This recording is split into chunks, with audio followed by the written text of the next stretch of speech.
Okay, so ever since I've been in the trading industry, there is a rivalry between indicator-based traders and price action traders, okay? Price action traders tend to say that indicators are lagging, so you'll have a signal later, so that's why it's no good. And indicator-based traders will generally say that trading with indicators is simpler, it's easier to learn, there's less knowledge to have, you don't need to understand all the technicals. So these are the two arguments people have. However, in this video, I want to give you my personal opinion, and personal opinion that comes from experience. So my personal experience in retail, but also experience in institutional, okay? How do people trade over there? Do institutional traders use price action, or do they actually use indicators? So this video is obviously not a guide, but the information that I'm going to share are very valuable, and I really think you should consider them when you start trading and when you are deciding basically if you should trade with price action or trade with indicators. Okay, so when we compare price action to indicators, there are actually a lot of similarities, okay? Unlike for fundamental trading, when you trade with price action and or indicators, both are analysis of a certain chart. So it's analysis of the price itself and not of the underlying asset. So this is the first big similarity. The second big similarity is that in both cases, you are going to study the past in order to predict, let's say, the future. However, the big difference between the two is the way we actually analyze that past in order to predict or react to that future. So when we trade with price action, we tend to analyze the current price in relation to the past price in order to figure out the next move. And this is really the key difference between price action trading and indicator trading, because indicator trading will only focus on analyzing the past price in order to predict the future, but without any relation to the current price. So when we say that indicators lag, indicators are lagging, most people don't even understand why people are saying this.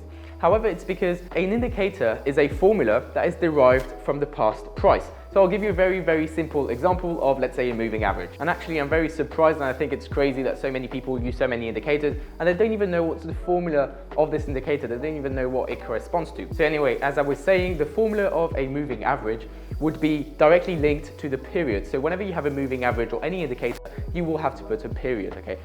We have period of 50, 200, whatever, okay? Now let's say we have a simple moving average with a period of 10.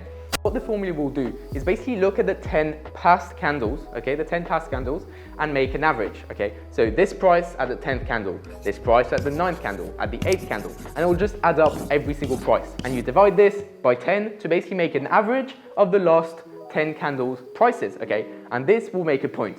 Then in the next point, it will be the next 10 and the next 10 and the next 10. And this will basically give you a line of the average price. This is why we call it a moving average. So of course, when you're using an indicator, the longer the period, the further away the formula is looking to get these derived prices. So this is why we say that indicators are lagging. Now, this in itself is not necessarily a bad thing, okay? But the main difference and what differentiates both is that when you use price action, for sure you're going to study what's happening in the past, but you are going to combine it with what is happening at the moment. And for me, this is what a trader really does. And when you're using indicators, what you're really doing is trying to predict the market, okay? Because this happened before, I'm predicting it will just happen again. However, price action is actually looking what happened before to try and predict what's going to happen. However, in the current price, you are going to react to what's going to happen. And this is what I generally say. As a trader, my job is not to guess where the market is going, to make predictions, to see the future, okay? My job is to actually just react to the market, react to what the market is doing at certain levels. So for instance, a typical price action trader will basically look at the past, find very important levels that you could call support and resistances. So basically analyzing the past in order to find these levels. And then as a price action trader, when price comes back to these historical level, we will basically look at the current price, what the current price is doing. Are we rejecting? Are we seeing price action over there? Something that's telling me there is a reversal on the current price.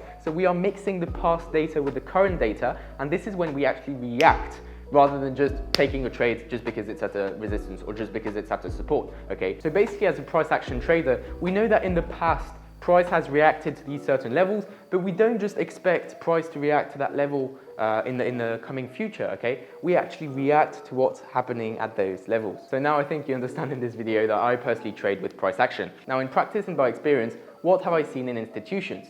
Well, some people actually trade with indicators, some do not. However, even the people that do trade with indicators react to the current price, so actually trade with price action, okay?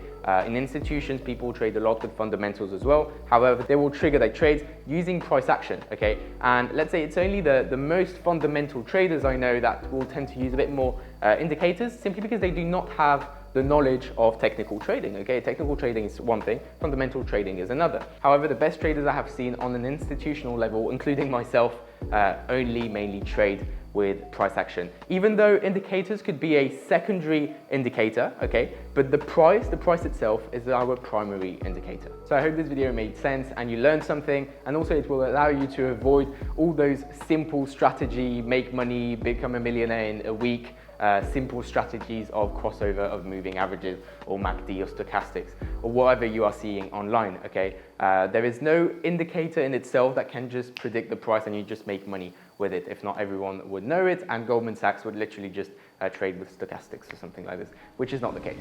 So yes, this was my personal view. If you have any single question, please leave them down in the comments, or you can simply send me a message on Instagram that appears here. My name is Elliot. I post a video here on YouTube every single Sunday about finance, investing, trading. So make sure you subscribe to the channel. Have an excellent evening or rest of your day. Peace.